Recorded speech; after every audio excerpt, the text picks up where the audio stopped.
গোটা বাংলাদেশের এই 10 দলীয় জোট থেকে আলহামদুলিল্লাহ আপনাদেরই এই মাটির সন্তান হাজী শরীয়তুল্লাহর এই বংশের সন্তানকে তারা বিশ্বাস করেছে, তাদের আস্থা মনে করেছে, তাদের বিশ্বাসের জায়গা থেকে তারা আমাকে নির্বাচিত করেছে এবং বাংলাদেশ খেলাফত মজলিসের রিকশা প্রতীক নিয়ে আগামী দিন আমি মানুষের দ্বারে দ্বারে ঘরে ঘরে এই রিকশার আহ্বান নিয়ে আমি হয়তো সবার কাছে যাব।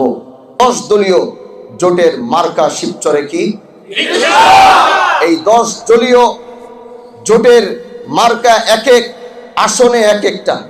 এজন্য আমাদের এই শিবচরের আসনে 10 দলীয় জোটের মার্কা হচ্ছে রিকশা।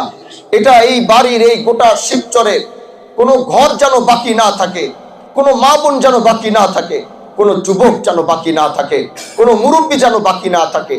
প্রত্যেকের এটা জানতে হবে যে 10 দলীয় জোটের মার্কা হচ্ছে রিকশা। এটা প্রত্যেকটা মানুষকে জানায় দেওয়ার দায়িত্ব আমাদের প্রত্যেকের, পারবো তো ইনশাআল্লাহ।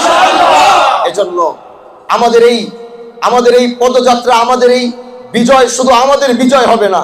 আমি কথাটা আগেও বলেছি, আমাদের বিজয় মানে ইনসাফের বিজয়, আমাদের বিজয় মানে ইসলামের বিজয়, আমাদের বিজয় মানে আল্লাহ দ্বীনের বিজয়, আমাদের বিজয় মানে গোটা শিবচরের বিজয়, আমাদের বিজয় মানে গোটা বাংলাদেশের বিজয়। কারণ গোটা বাংলাদেশ দেখবে যে এই শিবচর পরিচালিত হয়, শিবচরের মানুষগুলো কিভাবে পরিচালিত হয়, শিবচরের সমাজ ব্যবস্থা কিভাবে পরিচালিত হয়।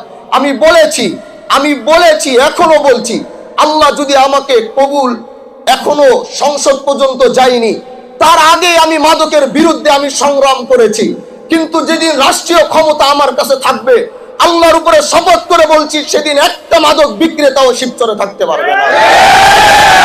এখনো আল্লাহ আমাকে নির্বাচিত করেনি, তারপর অন্যায় অবিচারের বিরুদ্ধে যে সংগ্রাম আমি করছি, যদি কোনোদিন আল্লাহ আমাকে নির্বাচিত করে, রাষ্ট্রীয় সমস্ত ক্ষমতা নিয়ে সমস্ত অন্যায় অবিচারের মসনদ গুলোকে আমরা ভেঙে দেব ইনশাআল্লাহ। ন্যায় ইনসাফ কি জিনিস গোটা বাংলাদেশ শিবচরে এসে দেখে যাবে।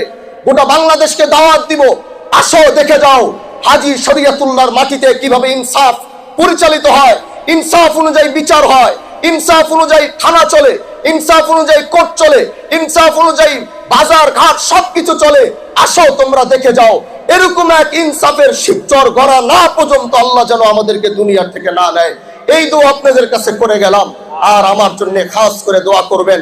আজ থেকে আমাদের অনেক লম্বা সময় পার হয়ে গিয়েছে, কারণ আমরা অপেক্ষা করছিলাম, নামলে তো মাঠ পর্যায়ে নামা যায়, কিন্তু যেহেতু 10 দল একটা